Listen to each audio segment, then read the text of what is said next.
अगं त्या आवाजच नाही आला. हा माझा आवाज कसा येईल तुम्हाला? अगं ते खरंच. ठीक आहे कुठे आहे माझा भाऊल्या? बाबा गेले तेच येतील 5 मिनिटात. आणि वहिनी कोठे गेली? का गेली ती पण नाही? अगं नाही आत्या, ती आहे किचन मध्ये. किचन मध्ये काय करते?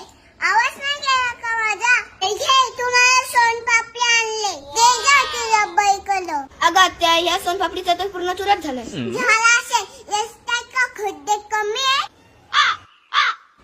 बाई, एवढी भारी चालली वाटतं माहेली.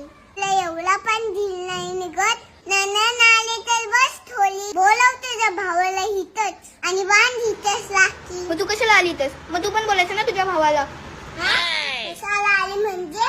पक्का सानायसले तू बैसारखाच आहे. माझ्या बाबाच्या घरी तर मी येणारच ना.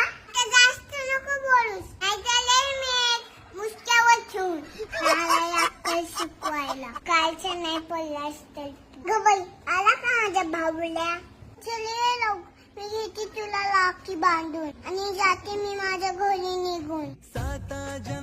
ते भाऊल्या टाक ना दातात लवकर पैसे. अरे भाऊल्या, फक्त संभूलच रुपये ह्या नोटीवाले शून्य तरी वाढवायच्या. बाई काय बोलू या भाऊल्याला? मला तर घेतल्या यायला ह्याच्यापेक्षा जास्त खर्च झाला. लेकीला जोपर्यंत आई बाबा असतात तोपर्यंतच ग माहेर असतं. हे तू जेवलू शिकतेच खुला माझ्या गल्ली बाबाचा मांजर करून ठेवले पाय. भगवान